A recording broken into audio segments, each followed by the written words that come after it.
السلام علیکم ورحمۃ اللہ وبرکاتہ۔ نحمدہ ونصلی علی رسولہ الکریم۔ اعوذ باللہ من الشیطان الرجیم، بسم اللہ الرحمن الرحیم۔ کل نفس ذائقۃ الموت، وہکذا قال فی مقام آخر مخاطبا لنبیہ وحبیبہ محمد صلی اللہ علیہ وسلم، انک میت وانہم میتون، صدق اللہ العلی العظیم۔ اليوم، آج ہمیں پتہ لگا حضرت مولانا ظفر علی خان رحمۃ اللہ علیہ، جو ایک عالم بھی تھے، مجاہد بھی تھے، اور اللہ تعالیٰ کے دین کے لیے، اعلاء کلمت اللہ کے لیے انتہائی بہادری کے ساتھ سب کا مقابلہ کرتے تھے۔ تو کچھ عرصہ قبل تشریف لائے عمرے کے لیے، تو ان کی کرم نوازی تھی کہ وہ جب بھی آتے تھے تو مجھے ضرور ملاقات ہوتی تھی۔ تو میں نے دیکھا ان کی طبیعت میں بڑا اثر تھا، تو انہوں نے فرمایا کہ مجھے دمے کی تکلیف ہے، اور وہ آکسیجن بھی ساتھ تھا، اور دوائیں بھی، اور انہیلر بھی، اور انجیکشن بھی، لیکن انہوں نے فرمایا کوئی فائدہ نہیں ہو رہا، اور سب سے بڑی تکلیف مجھے یہ ہے کہ میں اب نماز نہیں پڑھا سکتا۔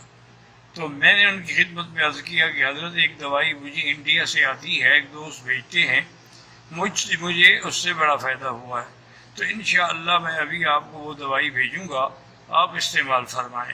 تو بہرحال میں نے ان کو دوائی بھیجی، بڑے خوش ہوئے اور بڑی دعائیں کیں، اور قاری لذات کی معرفت اپنی خوشی کا اظہار فرمایا کہ مجھے الحمدللہ اتنا فائدہ ہو گیا ہے کہ اب میں فجر کی نماز خود پڑھاتا ہوں۔ یہ ان کا ایک امتیاز تھا، ورنہ میں نے دیکھا ہے کہ مدارس میں جو بڑے علماء ہیں، جو محتمم ہیں یا شیخ الحدیث ہیں، وہ نماز نہیں پڑھاتے۔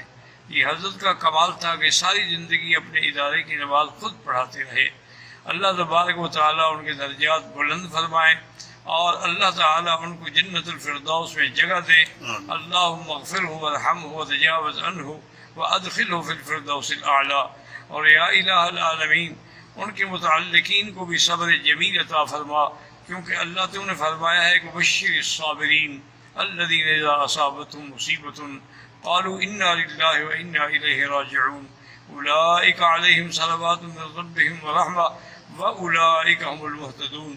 اور میں بھی اپنے تمام متعلقین سے گزارش کرتا ہوں کہ حضرت کی ایصال ثواب کے لیے جتنا ممکن ہو سکتا ہے تلاوت قرآن ہے، صدقات و خیرات ہیں، وہ کریں، کیونکہ ایسے لوگ جو ہیں یہ زندگی میں پھر پتہ نہیں خدا جانے کب پیدا ہوں گے۔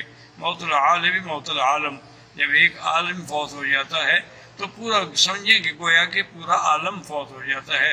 یہی وہ لوگ ہیں جن کی وجہ سے اللہ کے عذاب سے ہم بچے ہوئے ہیں۔ تو اللہ تعالیٰ ان کی مغفرت فرمائے، اور ان کے پسماندگان کو صبر جمیل عطا فرمائے۔ میں محمد بکی حجازی فقیر حرم، سرزمین حرم سے، مکہ مکرمہ سے یہ باتیں کر رہا ہوں۔ اللہ قبول فرمائے۔